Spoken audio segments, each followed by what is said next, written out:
Todos muy bienvenidos a este panel de discusión que hemos titulado para el día de hoy, abordando el trabajo infantil en las cadenas de suministro de América Latina, estrategias para soluciones sostenibles.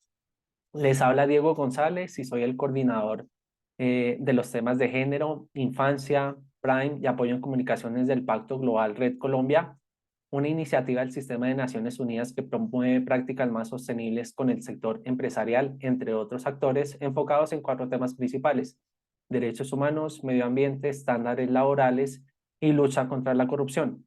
En este contexto y en el componente de estándares laborales, mencionarles también que somos, junto al Ministerio del Trabajo de Colombia, coordinadores y promotores de la Red Colombia contra el Trabajo Infantil. Agradezco en un primer momento, a la Organización para el Comercio y Contratación Mundial por la invitación nuevamente a este espacio. El día de hoy estaremos entonces hablando en este panel sobre la importancia de seguir dialogando y afrontando con acciones mucho más concretas el tema crítico de trabajo infantil dentro de las cadenas de suministro en América Latina y en la región. A pesar de los importantes avances que se han conseguido en los últimos años, el trabajo infantil sigue presente en varias regiones de nuestros países, en varias regiones del mundo. Es un desafío persistente y, aprovechando la experticia y el conocimiento de nuestros invitados del día, estaremos dialogando sobre sus experiencias, las experiencias de sus organizaciones afrontando temáticas de promoción de buenos estándares laborales y de lucha contra el trabajo infantil. ¿Cuáles son las causas que siguen identificando desde sus organizaciones? ¿Qué marco legal nos puede ayudar para afrontar este tipo de situaciones? ¿Cómo pueden involucrarse diferentes actores empresariales o de la sociedad para afrontar la lucha contra el trabajo infantil y la promoción de buenos estándares laborales? ¿Qué estrategias, qué nuevas acciones podremos estar afrontando? Esos son algunos de los temas de entrada que estaremos dialogando en el día de hoy. Quisiera darle entonces una primera presentación y la bienvenida a nuestros invitados del día. Hoy nos acompaña Sebastián Arévalo. Sebastián es director del programa para Latinoamérica de Micon Club. Es profesional en política y relaciones internacionales, estudiante de la maestría de responsabilidad social y sostenibilidad, Young Leaders of the Americas Initiative Fellow, director además de la Fundación Paso Libres, y en 2019 fue reconocido como uno de los 100 latinoamericanos que inspiran y crean un futuro mejor por la revista Avianca. Estos son algunos datos de su experiencia y de su perfil. Sebastián, buenos días y muchas gracias por haber aceptado la invitación a este panel. Buenos días, Diego. Muchísimas gracias por la presentación y por tenerme aquí. Gracias, Sebastián. Nos estará acompañando también Fernanda Carvalho. Ella es directora país para Brasil del Fondo Mundial para Acabar con la Esclavitud Moderna. Fernanda lastimosamente no se pudo conectar, no nos puede acompañar en vivo y en directo a este panel, pero previamente estuvimos dialogando con ella sobre las temáticas de este panel. Ya más adelante estaremos conociendo sus impresiones y su perspectiva sobre los temas que trataremos en el día de hoy. El trabajo infantil, como les comentaba, es un tema aún persistente lastimosamente en nuestra región, sí, en nuestras sociedades, y afrontarlo de manera efectiva es crucial para poder garantizar un desarrollo sostenible y equitativo en nuestra región. El trabajo infantil no solo priva a niños, niñas y adolescentes de derechos fundamentales como la educación y el juego, sino que también perpetúa problemáticas muy críticas en nuestra sociedad, como la pobreza y la desigualdad. Hace a esos niños, niñas y adolescentes más vulnerables a condiciones peligrosas de abuso, comprometiendo su salud física, mental y también su salud o su estado emocional. La lucha contra el trabajo infantil está muy relacionada con la promoción de los objetivos de desarrollo sostenible, y a través de los ODS podemos encontrar herramientas o ideas para saber cómo afrontar la lucha contra el trabajo infantil y promover buenos estándares laborales. Particularmente podemos apoyarnos en objetivos de desarrollo sostenible como el número 8, trabajo decente y crecimiento económico, y también el objetivo de desarrollo sostenible número 4, educación de calidad. Eliminar el trabajo infantil nos permite promover de igual manera la creación de condiciones de trabajo digno para los adultos, para las familias, promover el crecimiento económico inclusivo y sostenible, que los niños, niñas y adolescentes puedan asistir a las escuelas en vez de asistir a un lugar de trabajo, que puedan acceder a educación de calidad y promover igualdad de oportunidades para todos y para todas. Las empresas en este contexto tienen la responsabilidad y la obligación ética y moral de asegurar que en sus cadenas de suministro no haya presencia de trabajo infantil y que asimismo se promuevan prácticas laborales justas y seguras para todos y para todas, sin ningún sesgo, sin ninguna discriminación. Generando esas condiciones de trabajo decente, justas y seguras, estaremos adicionalmente generando condiciones para erradicar el trabajo infantil y beneficiar de esa manera a niños, niñas, adolescentes, pero también a las familias o a esos adultos cuidadores de niños, niñas y adolescentes. Promover todo este contexto positivo de lucha contra el trabajo infantil, de buenas condiciones, de buenos estándares laborales, permite también a las organizaciones potenciar y mejorar su reputación y promover la sostenibilidad a largo plazo de una manera integral y efectiva si es que adicionalmente se trabaja en alianza con otros actores de la sociedad, como organizaciones de la sociedad civil, ONGs, gremios, gobierno nacional, entre otras organizaciones. Al respecto, y finalizando esta breve introducción, quisiéramos compartir con todos ustedes algunas cifras que nos recuerdan la importancia y la relevancia de seguir hablando y generando acciones que nos permitan luchar y afrontar de una mejor manera la lucha contra el trabajo infantil. En el mundo, según el Sistema de Naciones Unidas, se estima que 1 de cada 10 niños trabaja en vez de asistir a una escuela. Cerca de 160 millones de niños trabajan para ganarse la vida como un sustento para poder seguir en su día a día. El 70% estaría ocupado en labores relacionadas con agricultura. Según cifras compartidas también por la OIT y por UNICEF, se estima que un poco más de 8 millones de niños, niñas y adolescentes entre 5 y 17 años están trabajando en América Latina, de los cuales 5 millones y medio no solo trabajan, sino que están en trabajos con un alto riesgo para su integridad física o mental. Y América Latina está, digamos que, lastimosamente posicionada como la tercera región del mundo con más niños trabajando, pese a los avances importantes que se han conseguido en cada uno de nuestros países. Quisiera, finalizando esta introducción, compartirles un poco de las cifras más recientes reportadas en Colombia por el Departamento Administrativo Nacional de Estadística, DANE. En el trimestre octubre-diciembre del año pasado, dentro de las razones que motivaban principalmente el trabajo infantil en niños, niñas y adolescentes, se encontraba un deseo por empezar a tener sus propios recursos económicos. Otra de las razones estaba asociada con participar en la actividad económica de las familias y asimismo ayudar con los gastos que tienen las familias y ayudar a costearse sus propios estudios.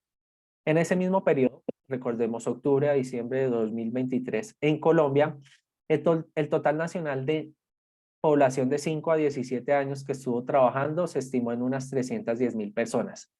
Pero si a esa cifra se le adiciona una condicionante adicional, valga la redundancia, y es que se integren aquellos niños, niñas y adolescentes que realizaron trabajo doméstico no remunerado por 15 horas o más, la cifra total de trabajo infantil en Colombia estaría ascendiendo a un poco más de 1 millón de personas en condición de trabajo, ¿sí? Entonces, son cifras que nos recuerdan que más allá de que las estadísticas, las tasas nos muestran una positiva reducción en este sentido, aún hay hay miles de niños, niñas y adolescentes en nuestros países que merecen nuestra atención y que necesitan nuestras acciones.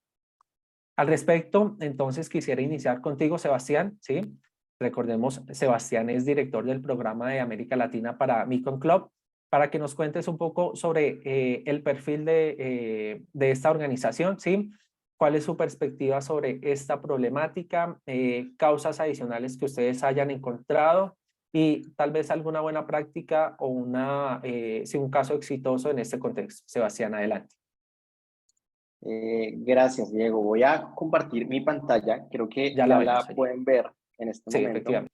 Y bueno, ya en un minuto les contaré exactamente qué hacemos en Mekong Club. Me gustaría empezar a hablar un poco precisamente de la problemática del trabajo infantil y solo quisiera iniciar resaltando algo que ya mencionó Diego, ¿no? Y es que el trabajo infantil, de acuerdo con la OIT, se refiere a, digamos, el trabajo que priva a los niños, niñas y adolescentes de su niñez y que tiene un impacto negativo sobre su desarrollo físico y psicológico. Y la OIT hace una distinción importante y es distinguir el trabajo ligero de las peores formas de trabajo infantil y el trabajo peligroso. Entonces, básicamente, el trabajo ligero hace referencia a aquellos trabajos que de forma particular adolescentes, y se podría decir que también algunos niños y niñas pueden realizar sin que eso tenga un impacto negativo necesariamente sobre su vida, sobre su desarrollo, sobre su infancia, y eso está regulado, digamos, también por la ley de cada uno de los países, pero también existen, digamos, formas de trabajo que ponen en riesgo la vida de los niños, de las niñas y los adolescentes, formas de trabajo que, digamos, van en contravía de su desarrollo, e incluso dentro de esta categoría podemos hablar del trabajo forzoso infantil, que ya hace referencia obviamente a formas de trabajo infantil que tienen, digamos, una serie de características que se aprovechan de la vulnerabilidad precisamente de las personas menores de 18 años y que a través del abuso de la vulnerabilidad, de las amenazas, del uso de la fuerza, pues obligan a los niños y a las niñas a trabajar. Y digamos que entre estas formas de trabajo, tanto el trabajo ligero como esas peores formas de trabajo infantil, también hay un montón de campos grises en donde hay niños que uno podría ver que quizás no están siendo afectados de una manera grave por el trabajo infantil, pero que sin duda alguna en el marco de ese ejercicio, pues digamos que se están privando de otros derechos importantes. En Latinoamérica, las causas estructurales del trabajo infantil no se diferencian mucho de las que podemos ver en otras regiones del mundo. Quizás lo que voy a mencionar no es nuevo para ustedes, dado que ha estado en la agenda desde hace muchos años, pero es importante volverlo a recordar. Sin duda alguna, la pobreza, el desempleo, la imposibilidad, por ejemplo, de las personas adultas para poder acceder a un trabajo, pues empuja evidentemente a que los niños, las niñas y las adolescentes tengan que ingresar al mercado laboral, como lo decía Diego, con el propósito de subsistir, de poder ayudar a sus familias, de poder ayudarse a ellos y a ellas mismas, de poder pagar sus estudios, de poder acceder a servicios básicos, el acceso limitado a servicios públicos, no tener acceso a educación de calidad, no tener acceso, digamos, a los mínimos vitales en materia de alimentación, de acceso a agua, de acceso a salud, pues también son situaciones que empujan finalmente a los niños y a las niñas a trabajar. En muchas regiones y en muchos países de Latinoamérica hay normas culturales que priorizan el trabajo sobre la infancia, por decirlo de alguna manera. Hay diferentes regiones en las que el trabajo infantil es bien visto, es una forma en la que los niños y las niñas ayuden a sus familias y a veces digamos que se prioriza el trabajo sobre otras oportunidades, por ejemplo sobre el estudio, a veces no se ve como el impacto positivo que tiene que puede tener el estudio, que un niño, una niña o un adolescente estudie en la economía familiar, a diferencia del impacto inmediato que tiene el trabajo al tener un ingreso adicional. Y muchas veces en Latinoamérica lo que vemos es que el trabajo infantil ocurre digamos, en estos contextos en donde no necesariamente digamos, se está explotando a una persona, digamos, digamos, a propósito o con un objetivo de obtener una ganancia económica o material a raíz de esa explotación, digamos, en un contexto puro de explotación y de trabajo infantil forzado, sino que porque es la lógica, digamos, de la cultura y de las necesidades la que facilita esas condiciones. En el caso de Latinoamérica, el conflicto y la violencia son factores que sin duda alguna también están vinculados con el trabajo infantil.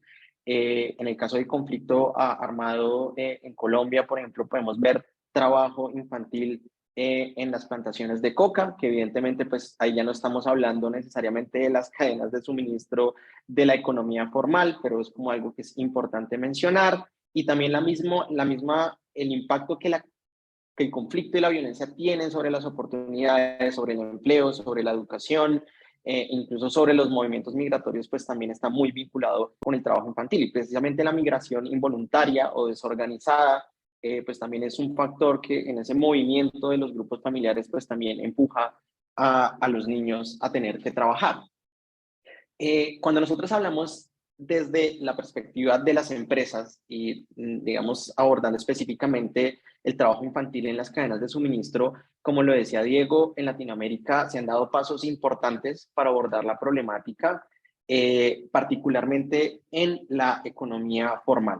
Entonces, sin duda alguna, es poco común ver empresas grandes, medianas o incluso pequeñas en Latinoamérica que en su nivel 1, por lo menos de la cadena de suministro, tienen trabajo infantil, o tienen las peores formas de trabajo infantil, o tienen niños, niñas, adolescentes trabajando en condiciones peligrosas. Sin embargo, el fenómeno no ha desaparecido, sino que de alguna manera se ha desplazado hacia otros niveles de la cadena de suministro vinculados principalmente a la economía informal, y digamos que ahí se sigue desarrollando la dinámica. Y aquí la problemática radica es que al final, digamos, los productos y los servicios ofrecidos por la economía informal terminan entrando en contacto con las cadenas de suministro y las operaciones de la economía formal.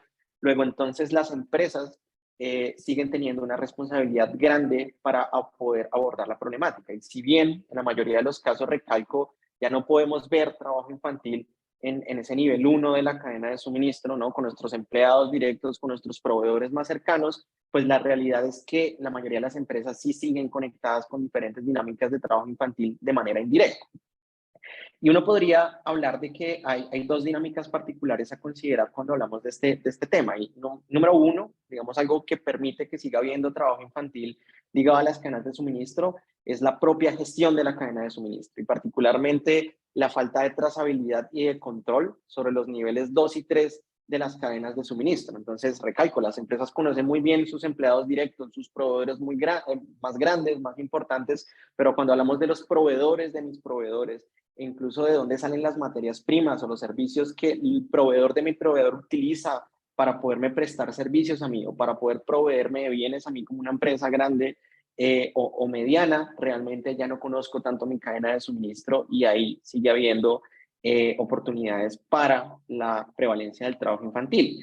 Y también hay ciertas prácticas comerciales que de alguna manera imponen ciertas presiones que pueden impactar el trabajo infantil. Entonces, el incremento de la demanda, los plazos de entrega ajustados, la reducción de costos, son prácticas que las empresas utilizan para permanecer competitivas, para ser financieramente sostenibles, pero que muchas veces pueden poner una carga sobre los proveedores o sobre los otros actores a lo largo de su cadena de suministro que no saben cómo gestionar de la mejor manera y que muchas veces obliga, por ejemplo, a proveedores a flexibilizar sus prácticas de contratación, a empezar a comprar materias primas de proveedores que no necesariamente se han verificado, a empezar a tener relaciones comerciales con empresas que quizás tienen un área de influencia en geografías en donde la prevalencia o el riesgo de trabajo infantil es mayor o que trabajan con poblaciones donde el riesgo de trabajo infantil es mayor. Entonces, de alguna manera u otra, estas prácticas comerciales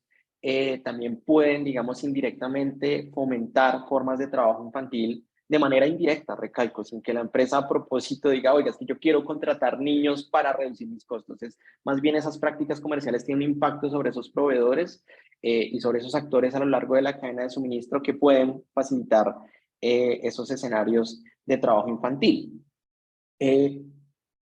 Uno podría revisar diferentes fuentes de datos e información para encontrar esas conexiones entre el trabajo infantil, particularmente en la economía informal en Latinoamérica y la economía formal, pero por darles un ejemplo, el Departamento del Trabajo de los Estados Unidos tiene una lista de bienes que son producidos con trabajo forzoso, con trabajo infantil y con trabajo infantil forzoso.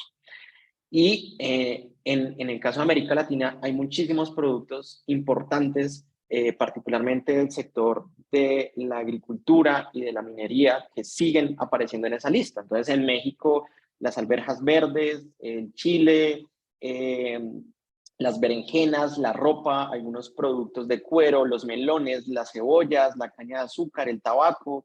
En Colombia, los ladrillos, el café, las esmeraldas, el oro, nuevamente la caña de azúcar.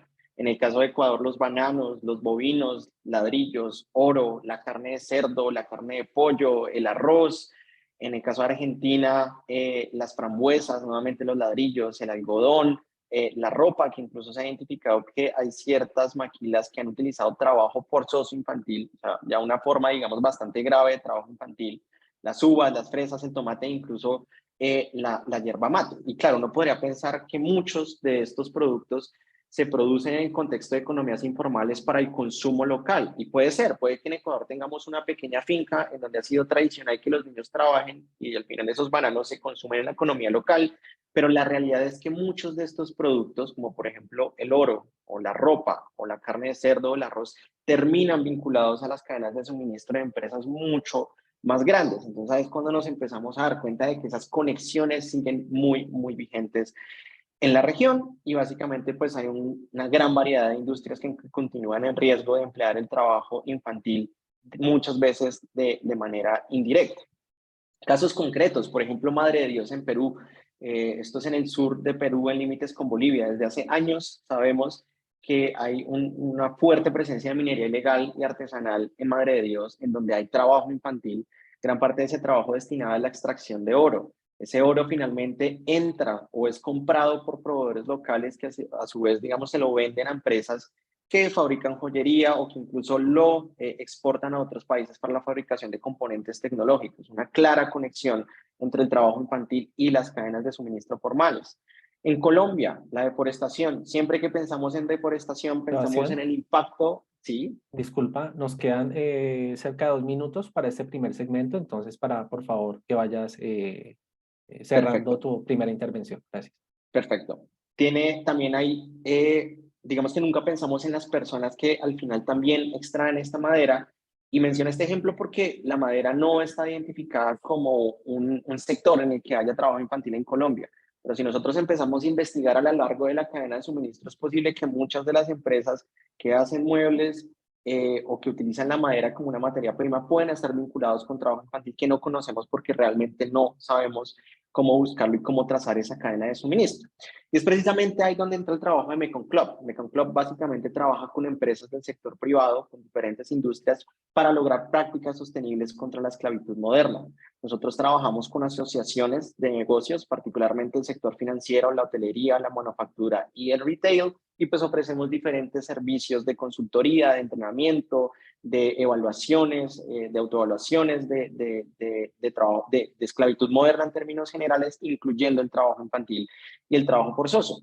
Y un ejemplo importante que les voy a resumir en un minuto es que en Asia en particular, y es algo que estamos empezando a hacer en Latinoamérica, trabajamos de la mano con el sector financiero para abordar la esclavitud moderna, incluyendo el trabajo infantil.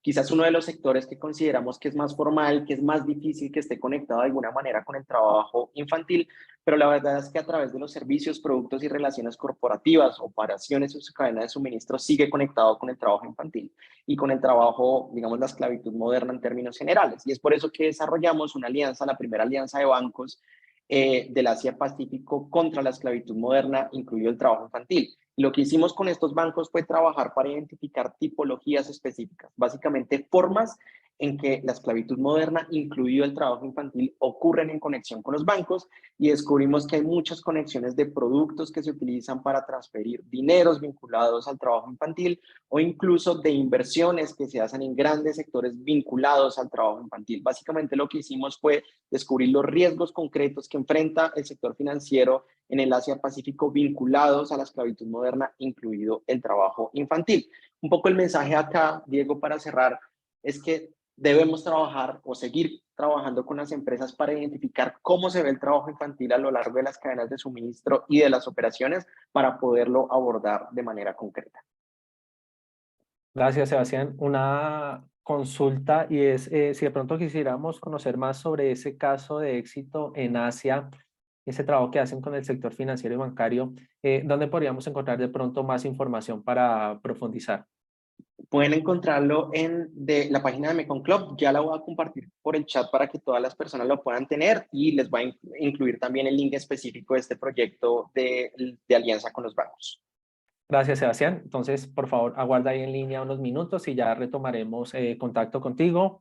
Quisiera destacar varios puntos y es que la intervención de Sebastián y de Mekong Club nos ayuda a conocer un poco más, a enfatizar sobre qué es el trabajo infantil y cuáles son sus causas. Unas causas que ellos identifican a nivel regional y que no distan mucho de esas causas que compartíamos al inicio de esta sesión y que seguramente también se reflejan en varios de sus países, de las personas en las cuales están conectadas a esta sesión en vivo, ¿sí? Causas identificadas de momento, situaciones de pobreza, acceso a servicios públicos, normas culturales y situaciones también lastimosamente propias de nuestra región, como violencia, inmigración, digamos, sin control alguno, alguna de las causas que están generando el trabajo infantil. A eso sumarle muchas veces el desconocimiento de las virtudes que trae el estudio sobre el trabajo a edades tempranas. Destacaba también Sebastián y Demi Conclop la importancia sobre no bajar la guardia, estar alertas frente al posible desplazamiento o circulación del trabajo infantil a través de las cadenas de suministro de las diferentes empresas y compañías de nuestras regiones. Empresas y compañías que muchas veces tienen buenas prácticas, pero que se sugiere poner un poco más de atención sobre esos proveedores en niveles 2 o 3 de apoyo, que debido a las dinámicas propias del mercado, de las prácticas comerciales, como un aumento de las demandas, plazos de entrega, reducción de costos, en ocasiones podrían verse involucradas con situaciones de trabajo infantil. Entonces, una alerta y un tema importante allí, y es que debemos trabajar en temas de destacar las virtudes de la educación para las familias, promoción de buenos estándares laborales y trabajo mucho más cercano y en alianza con cadenas de suministro. Trabajo infantil sigue persistente, sigue presente en sectores como el sector agrícola, el sector de la construcción y el sector de la minería, pese a que esos son algunos de los sectores en los que se persiste el trabajo infantil, pues es importante no bajar la guardia en otros sectores. Sebastián, muchísimas gracias. Ya veo en el enlace, ya vemos en el enlace, en el chat, perdón, el enlace donde podemos encontrar entonces esa buena práctica de trabajo en Asia y de alianza con el sector financiero. Ahora quisiera entonces darle paso a nuestra segunda invitada al panel del día de hoy. Recordemos que se trata de Fernanda Carvalho. Ella es Country Director para Brasil del Fondo Mundial para Acabar con la Esclavitud Moderna. Y como les comentábamos al inicio, Fernanda lastimosamente no puede acompañarnos en vivo y en directo, pero previamente estuvimos dialogando con ella sobre estas temáticas. Fernanda nos estará hablando entonces sobre un panorama general de qué es, cómo funciona el Fondo Mundial para Acabar con la Esclavitud Moderna y también desde su experiencia global y desde Brasil, cuáles son los marcos legales que aborda el trabajo infantil en América Latina, eh, cuál es la responsabilidad o el rol que puede tener el sector empresarial y también algunos casos de éxito entre colaboración conjunta entre gobiernos, empresas y sociedad civil. A Fernanda entonces le damos la bienvenida y el escenario es todo tuyo. Buenos días a todos y todas. Mi nombre es Fernanda Carvalho. Yo soy directora del Fondo Global para Erradicar la Esclavitud Moderna, el GFEMS, aquí en Brasil. Yo soy brasileña, por eso el español no es muy mi fuerte, pero voy a hacer mi mejor para conducir esta sesión con ustedes en español y por eso les pido un poco de comprensión y paciencia. Aquí presento un breve contexto sobre el GFEMS, que es una organización de la sociedad civil de Estados Unidos que nació en 2017 y que trabaja para combatir la erradicación de la esclavitud moderna en todo el mundo. Es liderada por y para los sobrevivientes y con esa perspectiva implementa iniciativas que empoderan a sobrevivientes, organizaciones de trabajadores y organizaciones de base para liderar esa causa en diferentes países. Y en Brasil estamos desde 2022 con un proyecto en cadenas productivas llamado CAFé, que tiene como objetivo apoyar Brasil en la prevención y erradicación del trabajo infantil y esclavo en la cadena productiva de café. Y bueno, estamos aquí hoy, como comentaban mis colegas, para decir que el trabajo infantil es una realidad y un reto de la sociedad moderna. En distintas partes del mundo, el problema persiste y sigue siendo una de las peores violaciones de derechos humanos existentes. Y de acuerdo con lo que presentó Diego, las estimativas globales de este problema no solo son alarmantes, pero evidencian el tamaño del reto que es erradicarlo.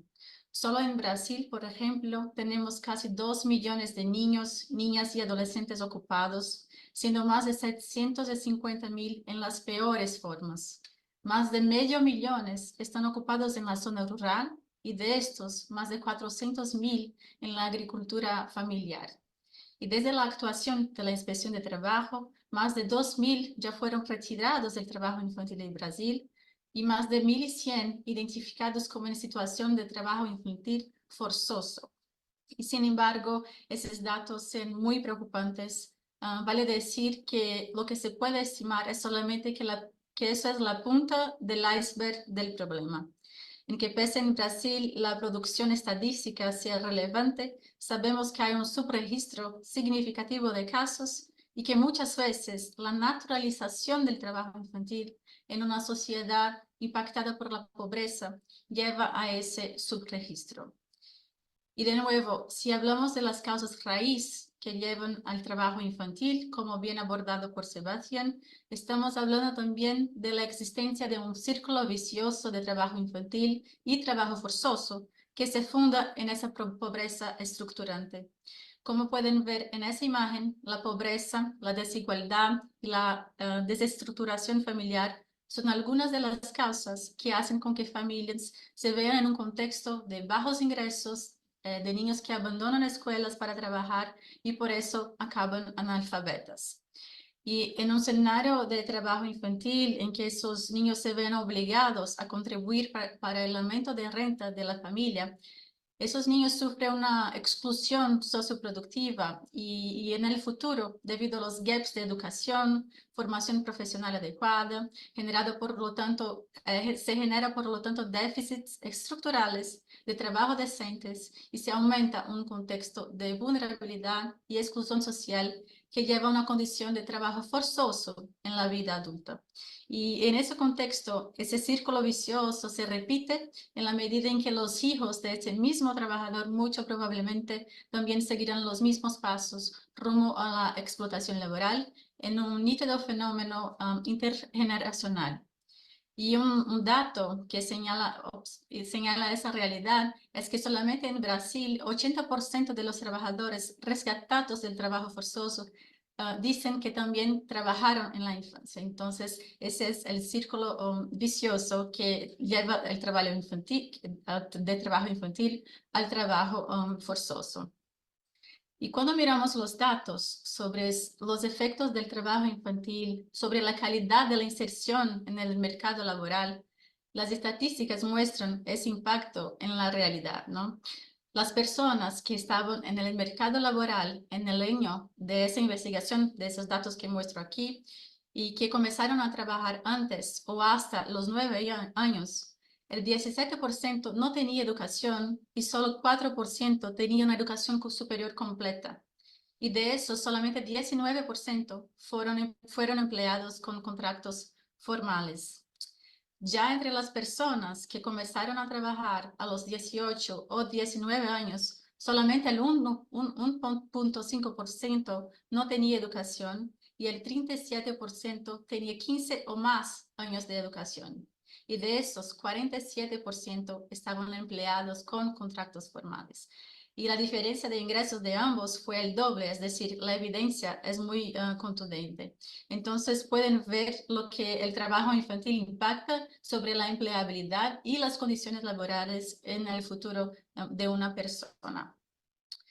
Y debido a ese contexto que emerge no solo en Brasil, pero globalmente, como hablaba Diego, la Agenda 2030 estableció un llamado para acción para la promoción del trabajo decente en el Objetivo de Desarrollo Sostenible número 8 y su meta 8.7. Y la inclusión de esta meta significa que no hay desarrollo sostenible con la persistencia del trabajo infantil y del trabajo forzoso. Se ha instado a los gobiernos, empresas e instituciones de todo el mundo a que se comprometan a acelerar los esfuerzos para eliminar el trabajo infantil. Y ese llamado para acción se desdobla en el recién desarrollo de un marco normativo internacional de la debida diligencia en derechos humanos que establece un conjunto de orientaciones y obligaciones que ponen el sector privado en el centro de la responsabilidad y capacidad de respuesta para enfrentar las violaciones de derechos humanos. Y inicialmente manifestado a partir de un conjunto de lo que llamamos de soft laws, basadas en directivas, principios orientadores centrados en la voluntariedad, o sea, normas no obligatorias, ahora presenciamos un escenario evolucionado para un marco de hard laws, es decir, un conjunto de reglas que imponen la obligatoriedad y una rendición de cuentas por parte de las empresas frente a los impactos en derechos humanos.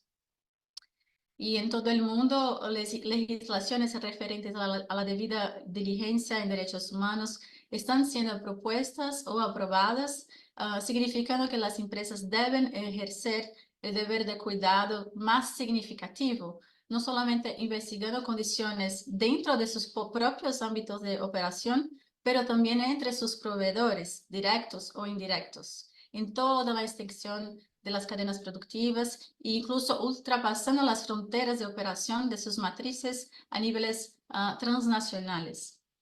Y es decir, si antes todo el concepto de responsabilidad empresarial empezó como una noción de filantropía, o sea, el movimiento ético de donar para comunidades vulnerables, hacer proyectos de apoyo a grupos específicos, eso pasó en el tiempo para el concepto efectivo de responsabilidad social empresarial, que es marcado por un movimiento de cobranzas internacionales para un mayor compromiso con derechos humanos, pero todavía basado aún en la voluntariedad.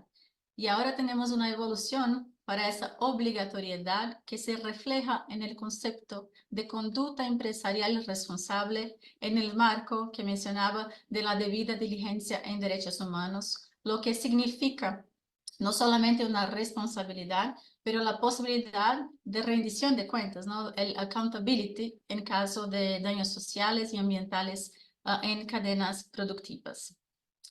Y ya podemos observar efectos prácticos frente a este nuevo contexto en que las leyes internacionales, por ejemplo, en Francia, en Alemania, también tienen la capacidad de generar efectos aquí en Brasil. Y esto ya ha empezado a suceder. Instituciones de la sociedad civil brasileña ya recurrieron a la legislación francesa y emprendieron acciones legales ahí para denunciar la implicación de grandes marcas como McDonald's, Casino, el Banco Paribas, en casos de trabajo forzoso y deforestación vinculados a las cadenas productivas de carne, café, jugo de naranja y otras. Y estos casos están siendo tramitados en los tribunales en Francia y pueden poner sanciones muy fuertes a estas empresas con relación a casos ocurridos aquí en Brasil. Y en frente a esa realidad, cabe cada vez más reflejar lo que hace bueno los productos que consumimos. Un buen chocolate, un buen café, una buena ropa, ¿qué calidades deben tener, no? Porque cuando hablamos de calidad del producto, no es solamente una calidad técnica, pero tiene que ver con la manera con que es producido. Es pensar cuáles son las condiciones laborales en que son producidos, si hay trabajo infantil, trabajo forzoso, cuáles son los riesgos para derechos humanos, los riesgos ambientales, ¿no? Y si la debida diligencia es hoy, como se llama un trending topic, es necesario preguntarse, ¿cuál es el propósito del proceso de debida diligencia? ¿Debida diligencia para quién? ¿Para la propia empresa? ¿Para gestionar el riesgo empresarial?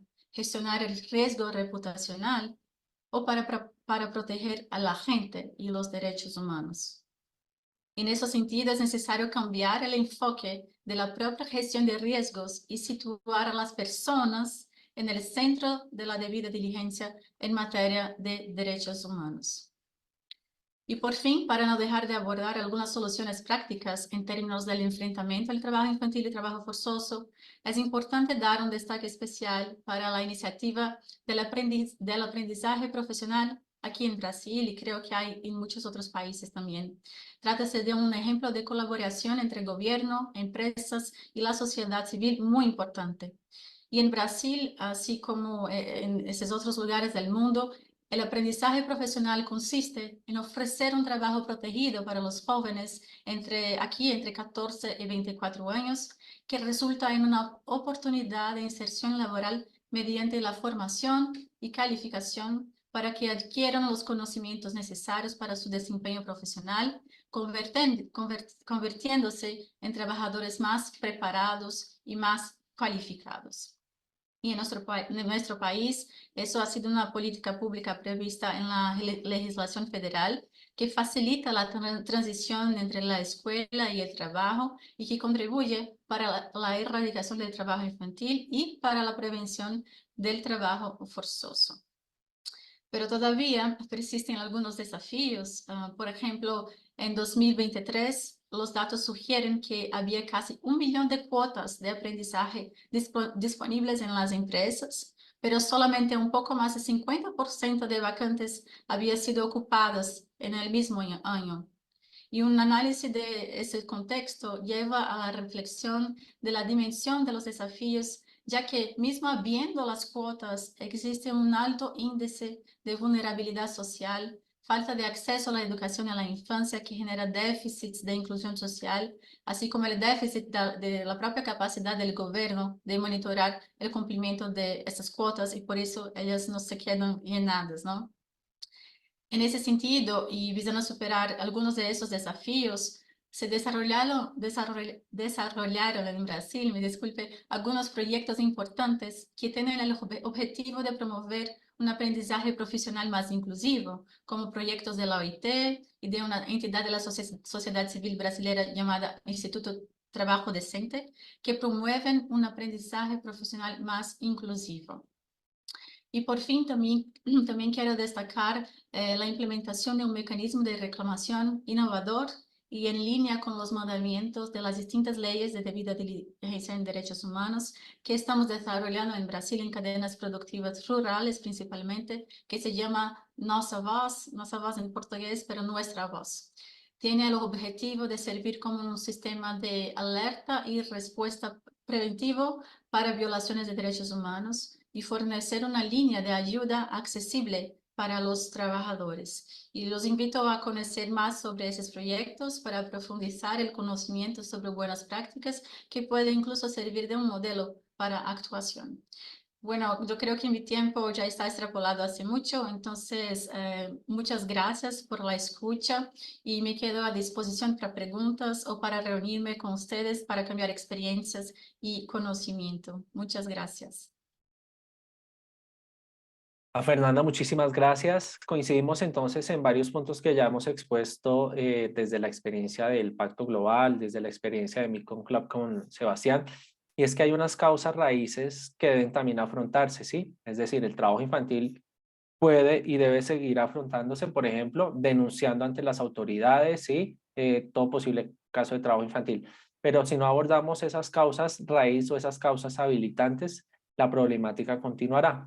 Desde Brasil se coinciden varios puntos como causas raíces en cuanto a la pobreza, los ingresos, la ausencia de condiciones de trabajo decente para esos adultos o para esas familias que dejan a niños, niñas y adolescentes o a las familias en condiciones de vulnerabilidad.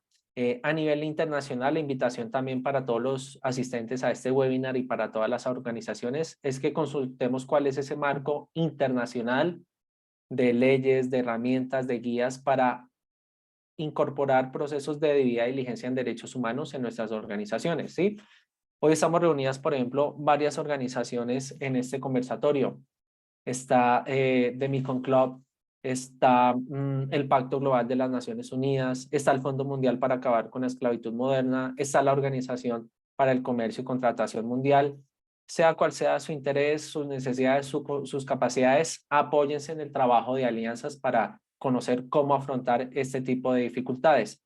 Y es una de las soluciones prácticas que nos comentaba Fernanda, trabajar a través de alianzas, colaborar a través de alianzas, ¿sí?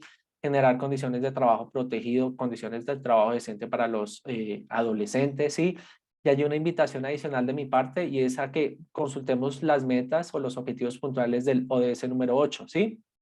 Analizando, conociendo esas metas puntuales, además de la meta propia de luchar contra el trabajo infantil, encontraremos herramientas o ideas para incorporar buenas prácticas que nos ayuden a afrontar esas causas raíces, esas condiciones habilitantes que promueven el trabajo infantil en nuestras regiones. Y nos comentaba también de una buena práctica Nuestra Voz en Brasil, a la cual les invitamos entonces a todos y a todas a consultar para tener más herramientas y más conocimientos sobre cómo afrontar este tipo de problemáticas. Se nos está acabando el tiempo lastimosamente, pero antes de llegar con el cierre, quisiera dialogar entonces con Fernanda y con Sebastián sobre dos puntos adicionales. que son los siguientes. Sebastián, hemos visto a lo largo de estas presentaciones que el trabajo infantil está presente lastimosamente en un sector como lo es el agrícola, ¿sí? La ruralidad de nuestros países en esta región tiene muchas veces situaciones de trabajo infantil. Con base en la experiencia de Mekong Club y tal vez de la Fundación Pasos Libres, ¿cuáles son esos desafíos únicos que se afrontan en la ruralidad y que son diferentes a los desafíos que surgen en entornos suburbanos? ¿Y cómo pueden abordarse esas diferencias para erradicar el trabajo infantil?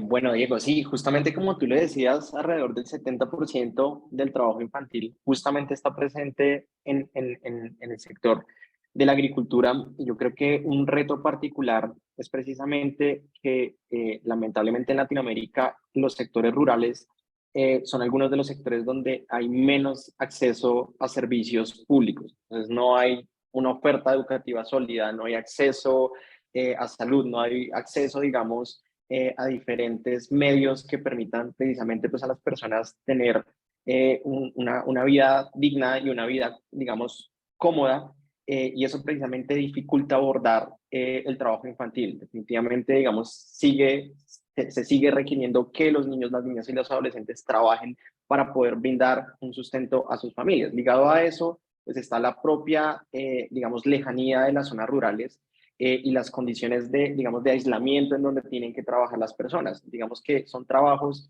que no están, digamos, a la vista de las autoridades, muchas veces ni siquiera las organizaciones sin fines de lucro. Entonces, el hecho de no poder ver, de no poder conocer esas prácticas de cerca, sigue siendo un reto para poder abordarlas. Y ligado a ese punto, y para cerrar, justamente es cómo a través de las relaciones comerciales de las empresas que están en la ruralidad y quizás esas conexiones que a veces se desconoce que se tienen con sectores informales de la ruralidad, realmente uno de los retos es cómo trabajar de la mano con ellos para poder muchas veces crear conciencia acerca de la importancia de la educación, de brindar otras oportunidades para los niños y las niñas, y asimismo cómo crear condiciones muchísimo más justas en el mercado que finalmente no solamente dejen, digamos, que las ganancias o los márgenes en un lado, digamos, del ejercicio económico y de la cadena de suministro, sino que tenga la capacidad de distribuir los ingresos de una manera adecuada para que las familias rurales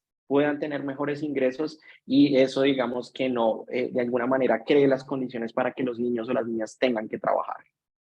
Sebastián, allí una observación, un comentario, a ver qué opinas, y es que si bien el sector empresarial tiene una altísima responsabilidad, entonces es importante trabajar en equipo, ¿no? Trabajar en equipo para tener la experiencia, la perspectiva y el conocimiento de esas entidades o de esa población que está puntualmente en la ruralidad. ¿Estarías de acuerdo con eso? Que trabajemos en equipo más Completamente, allá de que alguno completamente de tenga más acuerdo. o menor importancia. Completamente de acuerdo. Sin duda alguna, el Estado tiene, digamos que, garantizar los derechos humanos. Las empresas tienen que respetarlos y en ese ejercicio, digamos, hay colaboración. Y yo creo que en Colombia hay unos muy buenos ejemplos abordando el trabajo infantil e incluso, yo diría que incluso erradicando el trabajo infantil en muchos sectores, las flores, los ladrillos, el café, si bien siguen siendo sectores en los que hay casos de trabajo infantil, se ha hecho un trabajo colaborativo muy importante para de la mano de las empresas, del gobierno, de las organizaciones sin ánimo de lucro, poder abordar la problemática y poder reconocer que al final hay unas causas estructurales, pero que también hay otros factores, digamos que acumulativos que están muy conectados con el ejercicio de las empresas y otros actores que por ende solo se pueden resolver de manera conjunta. Ahí en Colombia está, por ejemplo, desde el Ministerio del Trabajo, y les ofrezco excusas si lo digo mal, pero está el CIETI, que es una especie de consejo interinstitucional para la erradicación, perdón, del trabajo infantil, donde diferentes instituciones de diferentes experticias pues se reúnen para afrontar estas temáticas. Sebastián, el próximo 12 de junio se conmemora una fecha muy especial y es el Día Mundial contra el Trabajo Infantil. ¿Cuál es la mejor manera para conmemorar este Día Mundial contra el Trabajo Infantil? Tal vez desde el sector empresarial, desde tu organización, desde los ciudadanos, ¿cómo lo podemos conmemorar?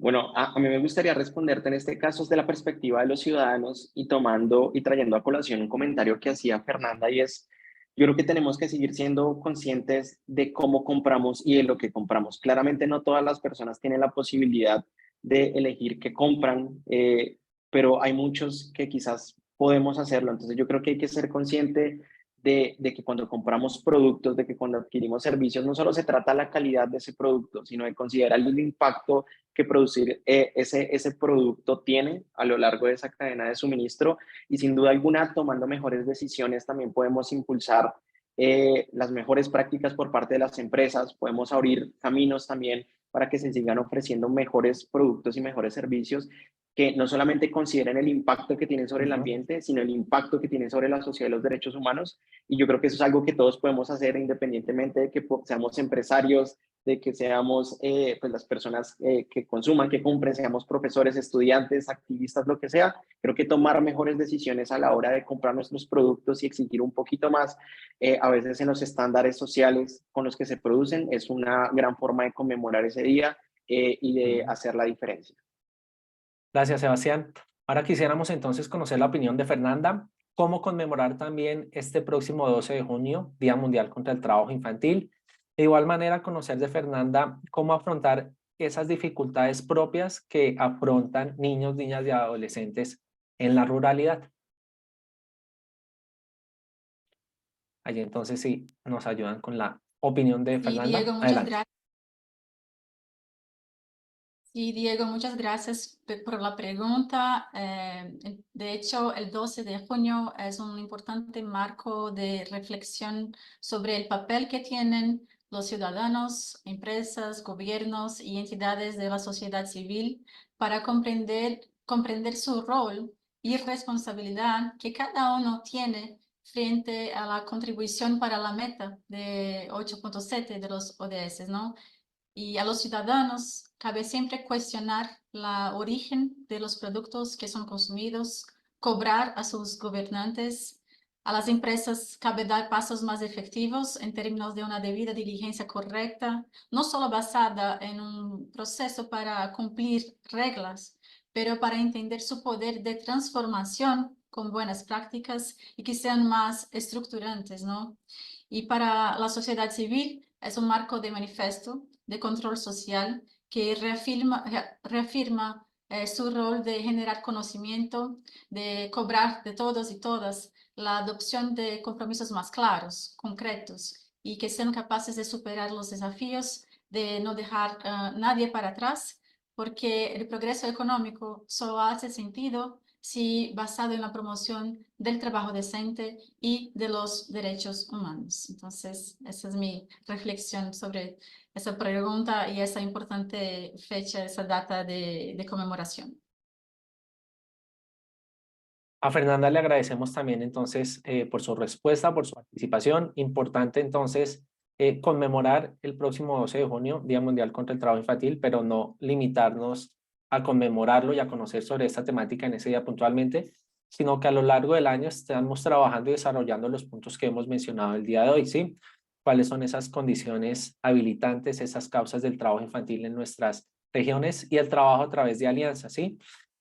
Como instituciones, como ciudadanos, podemos generar diferentes acciones, pero para generar acciones más integrales y más efectivas, apoyémonos de las diferentes instituciones que están enfocadas, que tienen presencia en la ruralidad, que tienen acercamiento con otras organizaciones internacionales, con el sector privado, para desarrollar estrategias mucho más completas. A Sebastián Arévalo, director del programa de Latinoamérica de Emicon Club. Muchísimas gracias, Sebastián. ¿De pronto algún mensaje de cierre o conclusión general que quisieras compartir?